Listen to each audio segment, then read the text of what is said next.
तो इस वीडियो में हम लोग पढ़ेंगे कि तरंगों से संबंधित कुछ महत्वपूर्ण बिंदु क्या क्या हैं।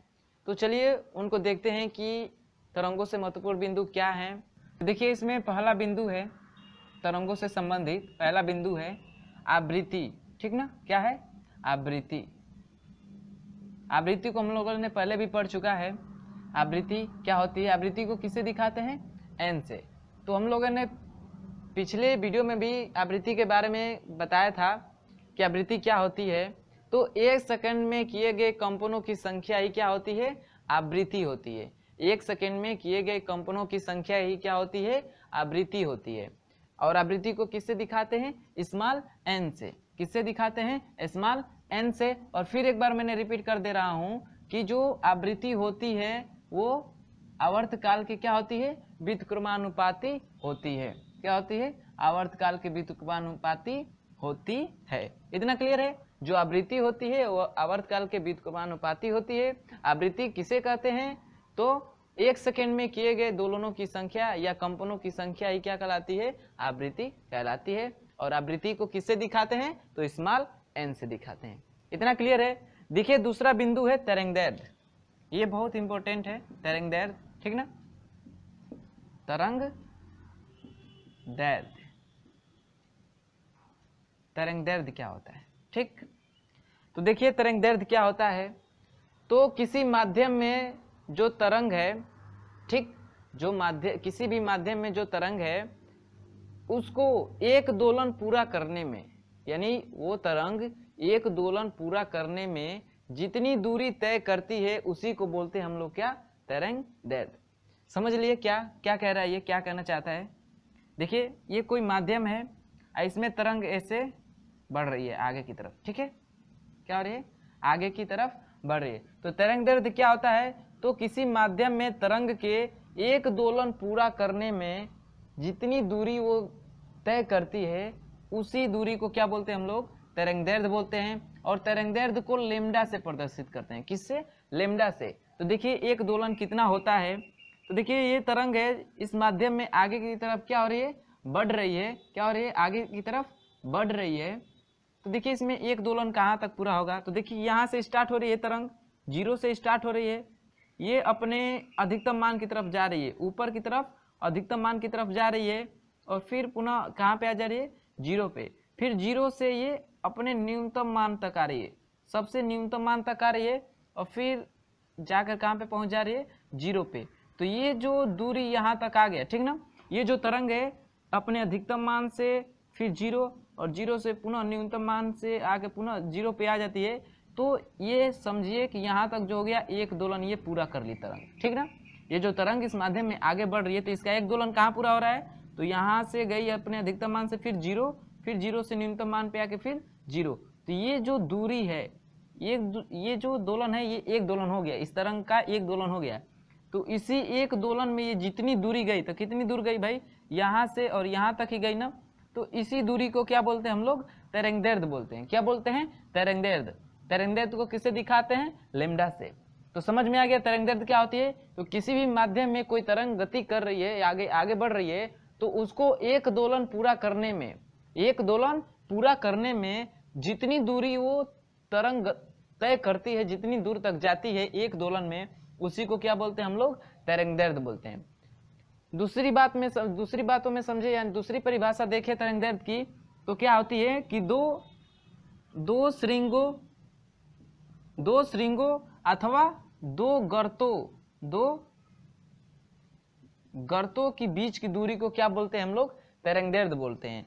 दो निकटतम श्रृंगों, यानी श्रृंग क्या होता है? जो ऊपर उठा हुआ है, इसका जो धनात्मक पोर्शन है वो क्या होता है? श्रृंग होता है। और जो गड्ढे टाइप का है इसे क्या बोलते हैं? गर्त। ये ऋणात्मक मान होता है। ठीक ना, तो दो निकटतम श्रृंगों अथवा दो निकटतम गर्तों के बीच की दूरी को क्या बोलते हैं हम लोग? तरंगदैर्घ्य कहते हैं। जैसे मान लीजिए ये श्रृंग हो गया और ये श्रृंग हो गया, तो इनके बीच की जो दूरी है इसी को क्या बोलते हैं हम लोग? क्या बोलते हैं? तरंगदैर्घ्य बोलते हैं। जैसे मान लीजिए इसके ये पहले श्रृंग के बीच की दूरी a हो और दूसरे श्रृंग के बीच की दूरी b हो, तो जो तरंगदैर्घ्य होगी वो a प्लस b के क्या होगी? बराबर होगी। जो तरंगदैर्घ्य होगी वो a प्लस b के क्या होगी? बराबर होगी। इतना क्लियर है? इतना क्लियर है? तो दो टॉपिक आपको समझ में आया, पहला आवृत्ति और दूसरा तरंगदैर्ध्य। आवृत्ति क्या होती है? तो एक सेकंड में किए गए दोलनों की संख्या या कंपनों की संख्या आवृत्ति कहलाती है। और तरंगदैर्ध्य क्या कहलाती है? तो किसी माध्यम में जो तरंग आगे बढ़ रही है तो उसको एक दोलन पूरा करने में जितना भी समय लगे, ठीक ना, एक दोलन पूरा करने में वो जितनी दूरी तय कर जाएगी, जितनी दूर तरंग चली जाएगी, उसी को क्या बोलते हैं हम लोग? तरंगदैर्ध्य बोलते हैं। दूसरी भाषा में सीखे या दूसरी परिभाषा देखे तो क्या होता है? दो निकटतम श्रृंगों अथवा दो निकटतम गर्तों के बीच की दूरी को क्या बोलते हैं? तरंगदैर्ध्य कहते हैं। इतना क्लियर है? चलिए देखते हैं तीसरा बिंदु क्या है, तरंग चाल। तीसरा बिंदु है तरंग चाल।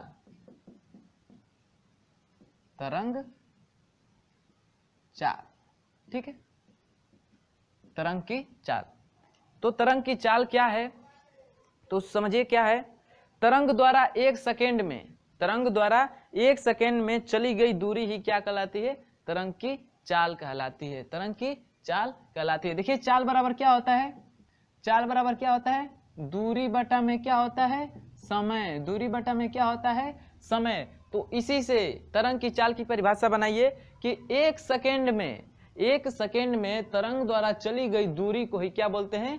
तरंग की चाल कहते हैं। देखिए चाल बराबर होता है दूरी बटा समय, बस इसमें तरंग जोड़ दीजिए, तो तरंग चाल हो जाएगा। तो वो तरंग द्वारा एक सेकेंड में चली गई दूरी ही क्या कहलाती है? तरंग चाल कहलाती है। क्या होती है? तरंग चाल कहलाती है। और जो तरंग की चाल होती है इसको दिखाते हैं हम लोग किससे? V से। किससे दिखाते हैं? V से। इतना क्लियर है? तरंग चाल क्या होता है? तो किसी तरंग द्वारा एक सेकेंड में चली गई दूरी ही क्या कहलाती है? तरंग की चाल कहलाती है। और जो तरंग चाल होता है उसको दिखाते हैं U से, ऐसे U से दिखाते हैं, ठीक है, U से। इतना क्लियर है? तो अगला बिंदु देखिए क्या है। अगला बिंदु है तरंग चाल, आवृत्ति तथा तरंगदैर्ध्य में संबंध। क्या है अगला बिंदु? है तरंग की आवृत्ति, उसके बाद से तरंगदैर्ध्य और चाल में संबंध। तरंग चाल में संबंध क्या है? संबंध, ठीक है। यानी तरंग चाल, तरंगदैर्ध्य और आवृत्ति में क्या संबंध है, तो उसको समझिए क्या होता है इनके बीच रिलेशन। जो तरंग की चाल होती है, तरंग चाल जो होती है वो बराबर होती है किसके? तो तरंगदैर्ध्य और आवृत्ति के गुणनफल के। आवृत्ति के गुणनफल के, यानी जो तरंग चाल होती है तरंगदैर्ध्य और आवृत्ति के गुणनफल के क्या होती है? बराबर होती है। और यही जो रिलेशन है इनके बीच क्या होता है?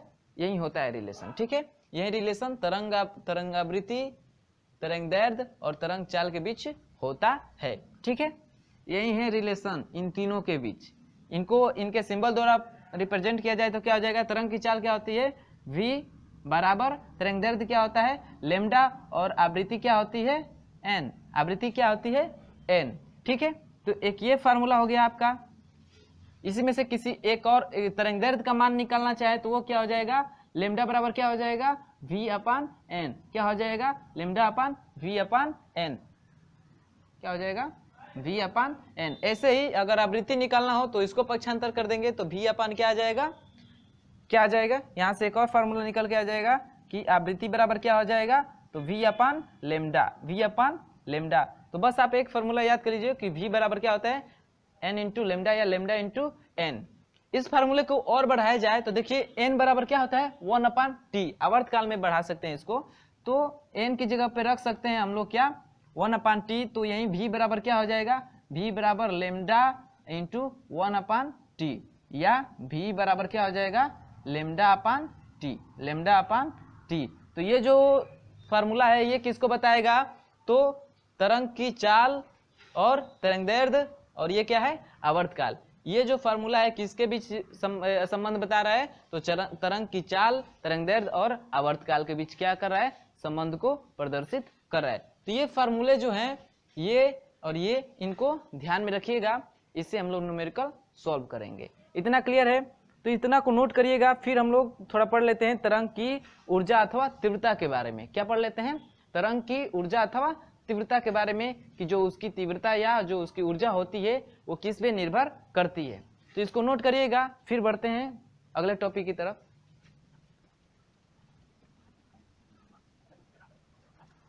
तो चलिए देखते हैं अगला टॉपिक क्या है। तरंग की ऊर्जा अथवा तीव्रता क्या है? तरंग की ऊर्जा अथवा तीव्रता। ठीक है, ऊर्जा अथवा तीव्रता। देखिए किस पे निर्भर करती है तरंग की आवृत्ति अथवा ऊर्जा। तो देखिए क्या होता है, कोई भी तरंग हो, ठीक है, कोई भी तरंग किसी स्थान पे, कोई भी तरंग हो, किस अनुप्रस्थ हो या अनुदैर्ध, दो ही तरंगें होती है ना, अनुप्रस्थ या अनुदैर्ध। तो कोई भी तरंग हो किसी स्थान पर, तरंग की ऊर्जा अथवा जो तीव्रता होती है उस तरंग के आयाम के वर्ग के समानुपाती होती है। क्या होती है? उस तरंग के आयाम के वर्ग के क्या होती है? समानुपाती होती है। समझिए क्या होता है। मान लीजिए ये कोई तरंग है, आयाम देखिए क्या होता है, कोई तरंग है, माध्यम में संचरण हो रही है, ठीक है। तो जो इसकी ऊर्जा अथवा जो तीव्रता होती है, इसके आयाम क्या होती है? तो मैंने बताया था लोलक पढ़ाते समय कि ये जो लोलक है इसके एक तरफ जितनी दूर विस्थापित होता है, माना x दूरी तक विस्थापित होता है, तो इसी को आयाम बोलते हैं। ये जो x है इसी को आयाम बोलते हैं ना। तो ये जो तरंग है ये अधिकतम कितना विस्थापित हो रही है? यहाँ तक, इस पॉइंट तक, यानी इसका जो आयाम है ये है, ठीक। और उसके बाद से फिर ऐसे जाके और फिर इधर तक विस्थापित हो रही है। ये जो ऊपर वाला पोर्शन ये धनात्मक आयाम होता है, मान लेते हैं इसको, और ये जो नीचे वाला पोर्शन ये ऋणात्मक आयाम होता है। तो ये जो तरंग की आवृत्ति ऊर्जा अथवा तीव्रता जो होता है उस तरंग द्वारा नहीं, उस तरंग की जो आयाम होती है इसके वर्ग के क्या होता है? समानुपाती होता है। यानी जो तरंग की ऊर्जा होती है इसको दिखाते हैं I से। किससे दिखाते हैं? I से। तो जो I होता है वो समानुपाती होता है किसके? इसके आयाम के वर्ग के। तो आयाम क्या है? A है, तो इसके वर्ग के क्या होता है? समानुपाती होता है क्या? इसकी तीव्रता। यानी जो आयाम बढ़ेगा तो इसकी तीव्रता क्या होती है? बढ़ती है। जितना आयाम बढ़ेगा तो जो तरंग है उसकी ऊर्जा अथवा तीव्रता क्या होती है? बढ़ेगी। समानुपाती का मतलब क्या? यदि बढ़ेगा तो बढ़ेगा, घटेगा तो घटेगा। यही होता है ना समानुपाती का मतलब। तो जो तरंग की ऊर्जा होती है वो क्या होती है? तरंग के आयाम के वर्ग के क्या होती है? समानुपाती होती है। इतना आपको क्लियर है? इतना क्लियर है, इस फार्मूले को याद रखिएगा, ठीक है। फिर बढ़ते हैं, आप आगे चलते हैं विद्युत चुंबकीय तरंगे, ठीक है। आगे क्या है? विद्युत चुंबकीय तरंग। विद्युत चुंबकीय तरंगे क्या होती हैं उसको देख लीजिए। विद्युत चुंबकीय तरंग, विद्युत चुंबकीय तरंग। तो ये एक प्रकार की यांत्रिक तरंगे होती हैं। क्या होती हैं? यांत्रिक तरंगे होती हैं। तो यांत्रिक तरंग क्या होता है भाई? यांत्रिक तरंग के बारे में सबसे पहले जान लेते हैं। यांत्रिक तरंग क्या होता है? क्योंकि जो विद्युत चुंबकीय तरंगे होती है एक प्रकार की यांत्रिक तरंगे होती हैं। तो यांत्रिक तरंगे क्या होती हैं तो उसको समझ लीजिए। जो यांत्रिक तरंगे होती हैं ये इस प्रकार की तरंगे होती हैं जिनका संचरण पदार्थिक माध्यम जैसे ठोस, द्रव, गैस में होता है। यानी जो यांत्रिक तरंगे होती हैं इनका संचरण किसमें होता है? पदार्थिक माध्यम जैसे ठोस, द्रव अथवा गैस। ठोस, द्रव अथवा गैस। मतलब यांत्रिक जो तरंगे हैं वो किसी न किसी माध्यम में संचरित होती है। यानी उनको संचरित होने के लिए किसी न किसी माध्यम की आवश्यकता होती है। और वो माध्यम क्या होता है? तो पदार्थिक माध्यम होता है। मतलब ठोस, द्रव, गैस होना चाहिए। क्या होना चाहिए? ठोस, द्रव, गैस होना चाहिए। किनके लिए? यांत्रिक तरंगों के संचरण के लिए, ठीक है। तो यांत्रिक तरंगे क्या होते हैं समझ में आया? तो वे तरंगे जिनके संचरण के लिए किसी न किसी पदार्थिक माध्यम जैसे ठोस, द्रव, गैस की आवश्यकता होती है उन्हें क्या बोलते हैं हम लोग? यांत्रिक तरंगे कहते हैं। यांत्रिक तरंग कहलाती हैं, यांत्रिक तरंगे कहते हैं। इतना क्लियर है? तो चलिए समझते हैं विद्युत चुंबकीय तरंगे क्या होती हैं। तो जो विद्युत चुंबकीय तरंगे होती हैं एक प्रकार की यांत्रिक तरंगे ही होती हैं, लेकिन ये ऐसी तरंगे होती हैं जिनकी संचरण के लिए किसी भी प्रकार के माध्यम की आवश्यकता नहीं होती है, यानी ठोस द्रव गैस की आवश्यकता नहीं होगी इनके आगे बढ़ने के लिए। किसके? विद्युत चुंबकीय तरंगों को आगे बढ़ने के लिए किसी भी प्रकार का माध्यम की आवश्यकता नहीं होती है, ठीक है। तो उन्हें क्या बोलते हैं हम लोग? विद्युत चुंबकीय तरंगे। तो चलिए विद्युत चुंबकीय तरंगे को एक डायग्राम द्वारा समझ लेते हैं कि कौन कौन सी विद्युत चुंबकीय तरंगे हैं, वो उनकी उत्पत्ति कहाँ से होती है, यानी कहाँ से उत्पन्न होती हैं, और उनकी तरंगदैर्घ्य कितनी होती है। क्या होती है? उनकी तरंगदैर्घ्य कितनी होती है। इसको एक डायग्राम द्वारा हम लोग डिटेल में समझते हैं, और वो जो डायग्राम होगा आपको बहुत ही बेनिफिट देगा, क्योंकि जो इससे रिलेटेड मतलब पूछते हैं, तरंगदैर्घ्य से रिलेटेड पूछेंगे जो आपके पेपर में, तो पूछता है कि कोई विद्युत चुंबकीय तरंग दे देगा और उसका पूछ देता है कि इसकी तरंगदैर्घ्य कितनी होती है, ठीक है, या इससे किससे ये उत्पन्न होती हैं, ठीक है। तो उसको एक डायग्राम द्वारा समझ लेते हैं। उस डायग्राम को आप ध्यान से पढ़ लीजिएगा कि कौन सी विद्युत चुंबकीय तरंग है और इसकी तरंगदैर्घ्य कितनी होती है, और ये उत्पन्न कहाँ से होता है, या इसे उत्पन्न किससे कर सकते हैं। तो चलिए हम लोग विद्युत चुंबकीय तरंगों का एक डायग्राम बनाते हैं। तो देखिएगा ये जो डायग्राम है ये विद्युत चुंबकीय तरंगों से संबंधित है, यानी ये जो तरंगे हैं ये सब विद्युत चुंबकीय तरंगे हैं, और इनकी तरंगदैर्घ्य क्या होती है और उनकी उत्पत्ति कहाँ से होती है, ये डायग्राम इनके बारे में बताता है, ठीक है। तो इसको वीडियो को पॉज करके नोट कर लीजिएगा, या इसको शॉर्ट स्क्रीन करके रख लीजिएगा और इसको पढ़ के याद कर लीजिएगा, ठीक है, कि कौन सी विद्युत चुंबकीय तरंगे कितनी तरंगदैर्घ्य की होती हैं और उनकी उत्पत्ति कहाँ से होती है। देखिए इन तरंगों में से ज्यादातर आपका एक्स किरण यानी एक्स रे और गामा किरणें और पराबैंगनी किरणों के बारे में पूछता है कि इनका जो तरंगदैर्घ्य कितना होता है, ठीक है। तो देखिए जो शुरू से देख लीजिए, जो दीर्घ तरंगे होती हैं इनको दोलित्र अथवा विद्युत परिपथ द्वारा उत्पन्न किया जाता है, ठीक है, और इनकी जो तरंगदैर्घ्य होती है 10⁻7 से लेकर 10⁻3 मीटर तक होती है, यानी ये इनका जो तरंगदैर्घ्य होता है सबसे अधिक होता है, इसलिए इनको क्या बोला जाता है? दीर्घ तरंगे, ठीक है। इनकी जो तरंगदैर्घ्य होती है सबसे अधिक होती है। इतना क्लियर है। एक बात और ध्यान दीजिएगा, ये जो तरंगदैर्घ्य है ये मीटर में है, ठीक है। यदि आपका ऑप्शन मीटर में होगा तो देख लीजिएगा, उसके हिसाब से मारिएगा। यदि एंगस्ट्राम में चेंज किया होगा तो आप भी इसको एंगस्ट्राम में चेंज करके और उसके बाद से ऑप्शन को चूज करिएगा, ठीक ना। ये ना कि आप थोड़ा मात्रक को ध्यान दीजिएगा, ठीक है। मात्रक को ज्यादातर ध्यान दिया जाता है, कोई भी न्यूमेरिकल्स हो उसमें मात्रक का बहुत ही बड़ा योगदान होता है। देखिए दूसरी क्या है, रेडियो तरंगे क्या होती हैं, ये भी थोड़ा इंपॉर्टेंट है। रेडियो तरंगों को भी कभी कभी पूछ देता है कि रेडियो तरंगों की तरंगदैर्घ्य कितनी होती है, तो वो उनका जो तरंगदैर्घ्य होता है 10⁻5 से लेकर 10⁻−1 मीटर तक होता है। उसी प्रकार जो माइक्रो तरंगे होती हैं इनका जो तरंगदैर्घ्य होता है 1 मीटर से लेकर 10⁻4 मीटर तक होता है। उसमें जो तरंगे होती हैं इनका जो तरंगदैर्घ्य होता है 10⁻3 से लेकर 7.8 मीटर तक होता है, और इनको किनके द्वारा उत्पन्न किया जाता है? तो गर्म वायु द्वारा उत्पन्न किया जाता है। उष्मीय तरंगों का नाम ही है उष्मीय तरंगे, यानी उष्मा किससे भाई उत्पन्न होगा? हीट से ही, यानी गर्म से ही उत्पन्न होगा। फिर देखिए जो पराबैंगनी किरणें होती हैं इनका जो तरंगदैर्घ्य होता है 3.9 × 10⁻7 से लेकर 10⁻9 मीटर तक होती है, और इसकी उत्पत्ति कहाँ से होती है? तो सूर्य अथवा आयनित गैसों के द्वारा होती है। देखिएगा भाई ये जो किरण होती है बहुत ही खतरनाक होती है, पढ़ा भी होगा आप लोगों ने बायोलॉजी में, या बायोलॉजी में ही पढ़ा होगा और साइंस में भी पढ़े होंगे, फिजिक्स में भी, कि पराबैंगनी जो किरण होती है वो क्या होती है? बहुत ही खतरनाक किरण होती है। और इसको कौन सी परत रोकती है? तो ओजोन परत होती है, इसको रोकने का कार्य करती है। यदि ये किरण हमारे तक पहुंच जाए तो हमें कौन सा डिजीज हो सकता है? तो त्वचा कैंसर हो सकता है। क्या हो सकता है? त्वचा कैंसर हो सकता है। ये बहुत ही क्या होती है? खतरनाक तरंगे होती हैं। तो ये किससे उत्पन्न होती है? तो सूर्य अथवा आयनिक गैसों द्वारा, और इनका तरंगदैर्घ्य याद कर लीजिएगा कि इसका तरंगदैर्घ्य कितना होता है।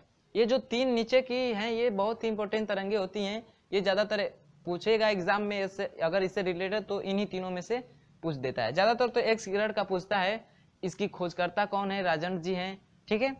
तो एक्स किरण जो है इसका जो तरंगदैर्घ्य होता है वो कितना होता है? 10⁻8 से लेकर 10⁻12 मीटर तक होता है, और इसको उत्पन्न किया जा सकता है किससे?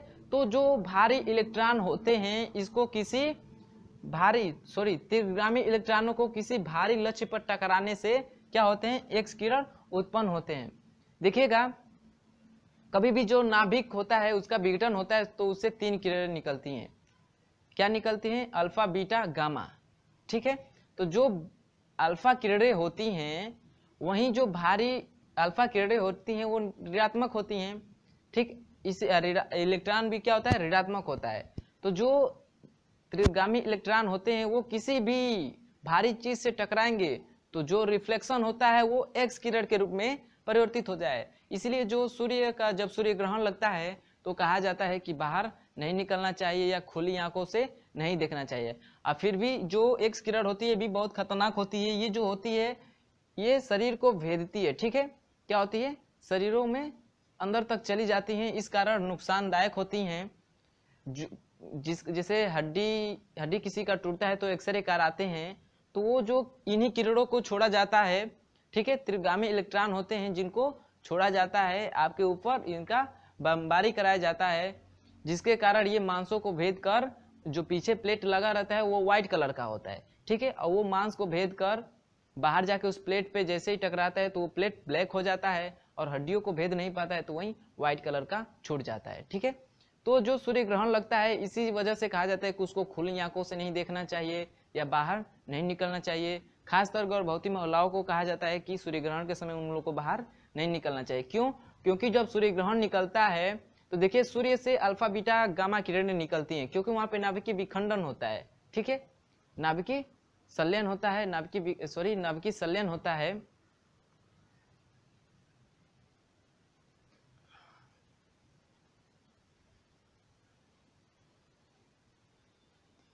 नाभिकीय संलयन होता है तो वहां से जो इलेक्ट्रॉन निकलते हैं तीव्रगामी इलेक्ट्रॉन वो जब सूर्य ग्रहण लगता है तो वो चंद्रमा से टकरा कर आते हैं पृथ्वी की तरफ, तो वहीं किसका रूप ले लेते हैं, एक्स किरणों का रूप ले लेते हैं। और एक्स किरणें क्या होती हैं, ये बेधक किरणें होती हैं, यानी बेधने वाली किरणें होती हैं। इसलिए हम लोग खुली आंखों से नहीं देखते हैं क्योंकि आंखों को नुकसान पहुंचाएंगे। और गर्भवती महिलाओं को बाहर नहीं निकलना दिया जाता है क्योंकि उनको जो गर्भ में बच्चा पल रहा है उसको भी नुकसान पहुंचा सकती हैं।